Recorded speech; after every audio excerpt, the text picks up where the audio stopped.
I really see this as an untapped area for us. So in 10 years, I absolutely believe we will be in this space. Things like big data and digital transformation, as well as AI, is a critical part.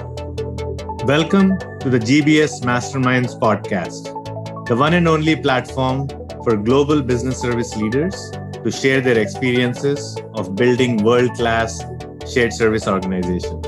My name is Sashi Narahari, founder and CEO of 𝗕𝗣𝗢𝗍, and I'll be your host. Today, I'm honored to host Gavin Ifield, a global finance and shared services leader with over 20 years of experience in the industry. Some of Gavin's specializations include change management, digital transformation, and process governance, among others. He's currently serving as VP and Head of Global Business Services at AECOM. Gavin, thank you so much for joining us today. Welcome to the show. Thanks, Sashi, for having me. I must admit, this is my first podcast. I'm feeling very excited for the opportunity to participate. You bet. Gavin, maybe you can start by telling us a little bit about yourself and your career journey. Yeah, of course, Sashi. As you rightly said, I've been in the GBS industry for about 20 years. I'm located in Brisbane, Australia. A little secret about Australia, we have about 12,000 beaches, so it's a great place to be based. I'm an accountant by trade, also a CPA. I fell into shared services, and I think many of us did. I started my career as a business analyst and spent 15 years with LafargeHolcim. Now, Lafarge is about a 70,000 employee organisation. It's in the building materials industry. As you rightly said, I've had a ton of opportunity during that experience with things like M&A and transformation. I did a number of restructures and divestments. And as a result of that, we covered off a lot of change. And I think I term this depth of experience, which is, I think, something a little bit different to breadth of experience. I've been really fortunate, Sashi, with the opportunities presented to me, and none more than, of course, with AECOM. This role was really a gift at AECOM. I'm lucky to start with what I see as a blank sheet of paper as I began that GBS journey. I travelled about 1 million kilometres, and that's part of being based in Brisbane, I guess, is a lot of travel. I visited more than 100 cities, and I think we've now built a very large and arguably a really successful GBS organisation. Outside of this, Sashi, I'm a family man. I've got a wonderful family based here in Brisbane. I enjoy guitar. I'm a keen swimmer, and recently I've taken up tennis, but I call myself a hacker in that space. Maybe the Australian Open kicked that off for me recently. All right. You're our first Aussie on the show, and I really enjoyed watching Nadal winning the Australian Open. I'm a big fan of Nadal. So Gavin, now I'm going to ask you some of the most debated dead or alive arguments in the GBS space. Your perspective, given your diverse background and you've traveled to so many countries, would be really unique for us. So I'll start with the first question. The first question is the BPOs themselves. You have experience in both offshoring, captive center development. In the next 10 years, do you think BPOs for outsourcing will be dead or alive? It's a big question, Sashi. I think if you look back 10 years, there's been a lot of hype around, all sorts of trends and people talking about the elimination of some of those, key GBS fundamentals. Me personally, I don't think BPOs and outsourcing are any different. They really do fill an important gap for many organizations. Shared services and the efficiencies and the benefits that come from that really enhance things like imperfection in process systems and value beyond that in things like expert services. So I think BPOs have that expertise. They aren't always core capabilities of an organization, so BPOs fill that important gap. They're fast to market. I think that's a really attractive strength of theirs.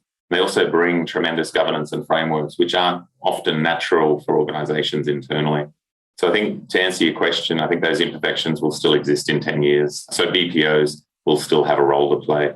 I think they'll evolve, though, actually, as many organizations do, and advances in technology and of course, adapting to the needs of the individual businesses or industries that they're in as well. You bet. I mean, there is always a process of continuous improvement, and then the BPOs definitely bring the speed to value. That brings us to the second question about the physical centers, service centers itself. In 10 years, the large centralized service centers, do you think they'll be dead or alive? Especially given the COVID effect of all this talk about hybrid, work from anywhere, satellite offices. I'm just curious your perspective. Of course, this is a decade from now and how you see it. Yeah, I think this is an interesting one. My heart certainly says I hope they will be alive. I think the energy and environment and community and things like collaboration will be absolutely paramount to the future of those big centre locations.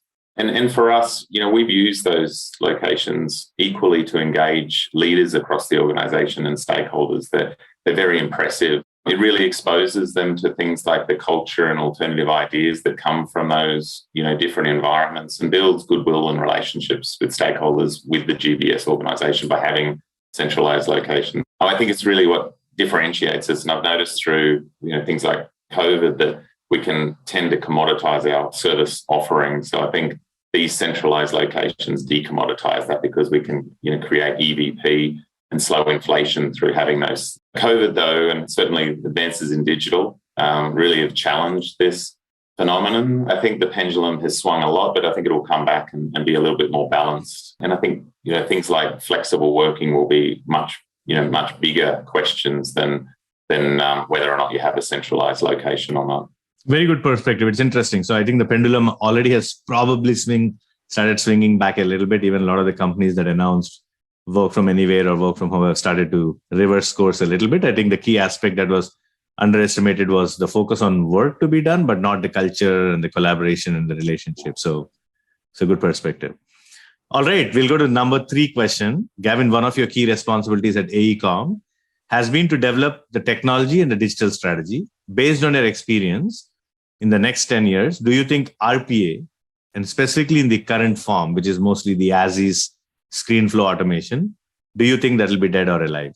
I think similar to BPOs, organisations will always have and be at different levels of maturity. GBS leaders naturally want to jump to some of that sexy stuff, and certainly RPA is that sexy stuff. It's something, though, that I believe needs to be paired with the right evolution and maturity of the organisation.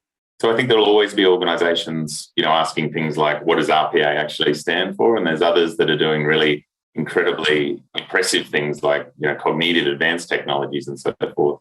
I think RPA also brings hope and excitement to our employees and their personal development beyond just transactional processing or even expert services to a degree, because it's such an advanced, particularly within GBS. It's a tool in the toolbox, though, Sash, and like all of these tools, I think they have a place in the organisation. They shouldn't necessarily be the only tool that we're drawing upon within the organisation. I use the iPhone analogy. Sashi, I think the first iPhone was released in 2007 or similar to there, and it really doesn't look that much different or function that much differently to the new iPhone. Well, at least if you ask my mum, it doesn't anyway. But people are doing as is screen flow, that'll continue, and people will still be starting that in 10 years while others will be doing some of that crazy stuff. So absolutely, I think RPA will be here in 10 years. Interesting. I love the iPhone analogy and the 1 to 13 comparison. Yeah, you could functionally say they're kind of very similar. Of course, specific features have probably become better, but yeah, love the analogy. All right, we'll go to the 4th dead or alive question. This is more around AI and machine learning. There's a lot of hype on this. What are your thoughts on AI, again, specifically for the GBS organization in 10 years from now, dead or alive? Yeah, well, this one's still a unicorn for me, but I think it'll be more alive than ever. We were late to intelligent automation. So I think AI is still a little bit of that, unknown for us, and certainly something we'll look at as we mature and go into the future. We've been lucky enough at AECOM, we've brought on some really smart people, and with that comes expertise in areas that we want to continue to invest in. And that will create the greatest chance of success for us to, take that next step beyond just traditional intelligent automation. I really see this as an untapped area for us. So in 10 years, I absolutely believe we will be in this space. Things like big data and digital transformation, as well as AI, is a critical part, I think, for most organisations. And I see some really impressive examples of organisations already doing this. So similar to what I mentioned before about some being at different stages of the maturity. And using the iPhone analogy again, I think we're all a little convinced that people are doing some really impressive things, and those iPhones are probably listening to us and targeting marketing towards us as a result of that. So I think that's some really impressive examples of AI that we would aspire to in the future. Yeah, very spooky, but actually works. So interesting. 5th question is more around India as a service center location. In 10 years, as you know, there is a consistent wage increases in India and the growing inflation rate. Would India specifically as a top choice for service center be dead or alive, or would it change to some other locations? We have centers in places like India and the Philippines, and And even in Romania, when I look at all of those centres, we've gone beyond labour arbitrage in those best cost locations. I think we all outsourced initially for cost, and over a long period of time, we've developed experts and an industry through that demand. And that's, really, it has put pressures on inflation. But I also think we have to decommoditize that industry if we're going to really stabilize inflation. So India, like all best cost locations, will want to preserve their industry. And you can already see those industries really continuing to encourage investment and differentiate their locations. But there's a number of other factors, things like time zone and talent and cultural assimilation and service orientation or stability of things like economies and politics. But for us, and we were no different. I think there's also an emotional part of that as to where you place your centres. So I think India will still be a core location for us in 10 years for sure. All right. That brings us to the last dead or alive question. This is about the GBS organization itself. As you know, it has evolved a lot from centralizing the processing to shared services to now GBS. What do you think will happen 10 years from now? I mean, macro level, would it even be dead or would it even be alive? Yeah, definitely alive. Well, I hope it's alive anyway, 𝗕𝗫. But I think it'll evolve like we've evolved over the last 20 years.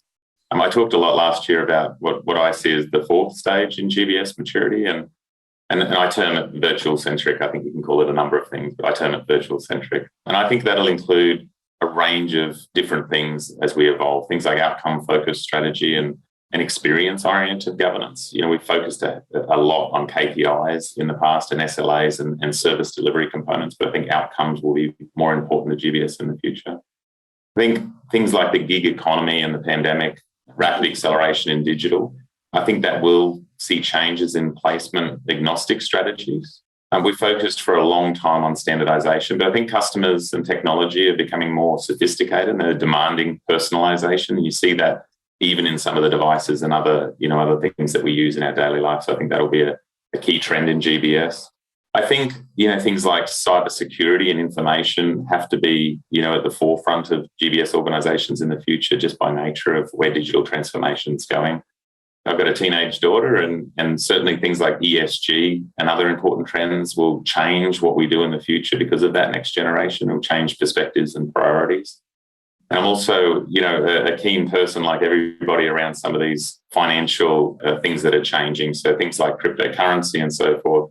So I think those things will be a big influence in the future as well. And I think that'll play a big part. And then finally, 𝗕𝗫, I talk about this thing called interaction wanderlust, and I read it somewhere, so I've stolen it shamelessly. But we all spend a lot of time interacting with the world via screens now, and we've got multiple devices everywhere. So I think, what role do we play in that virtual environment? And I think it's exciting, but it's also a little bit scary. We can run our whole role now virtually, which is just phenomenal, right? So I think, like everything, though, in 10 years, some organizations will be still thinking about centralization and others will be leading some of those, core components that I've just talked about there. And so absolutely GBS will be, relevant in 10 years. I also like the name. Some talk about changing the GBS name. I like it. I think it's the right name still. Actually, just my sense of it.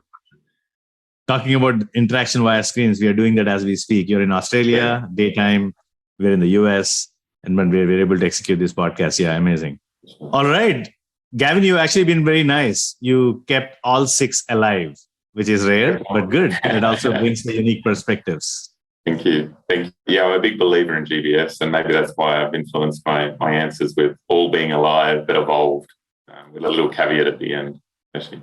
You bet. On a closing note then, what would be your advice to the other GBS leaders? What's most important for them to keep their eyes on for success? When I reflected on this question, 𝗕𝗫, I thought about some of the successes we've had and what defined those successes within AECOM. And I think one of the biggest ones was we aligned our GBS objectives with the organizations and we ensured that we really designed it with them when we built this GBS. So we took an end-to-end approach and we focused outwards in the organization. And we focused on value creation and that allowed investment in fundamentals. And that's that outward versus inward. I think sometimes when you're setting up a GBS, you can focus a little bit too much inwards and that value is not being seen by the organization. That again, potentially kills GBSs.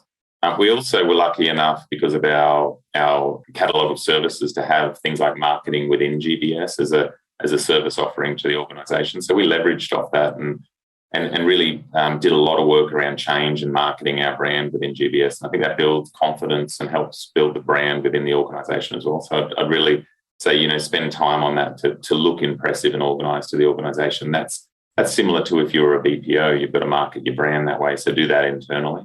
We invested heavily in people, and people do amazing things. And of course, like this event, we invest heavily in networking to leverage knowledge and successes, and also learnings from others. I call that the compound impact of people. And after all, actually, we are a people business still, right, within GBS, particularly now you take away the facilities during flexible working. So that's my 2 cents worth, actually. All right. Gavin, this has been a very insightful conversation. I'm hoping to visit Australia sometime this year because we're actually opening an office there. So maybe we'll meet in person. But thank you so much. It was a delight to have you on the GBS Masterminds today. Thanks, Ashley. It's been an absolute pleasure to join, and thanks for inviting me along. You bet. Bye-bye. That was the GBS Masterminds podcast. For more information, visit gbsmasterminds.com and make sure to search for GBS Masterminds in Apple Podcasts, Google Podcasts, Spotify, or anywhere else podcasts are found. Click subscribe so you don't miss any future episodes. And on behalf of the team here at High Radius, thanks for listening.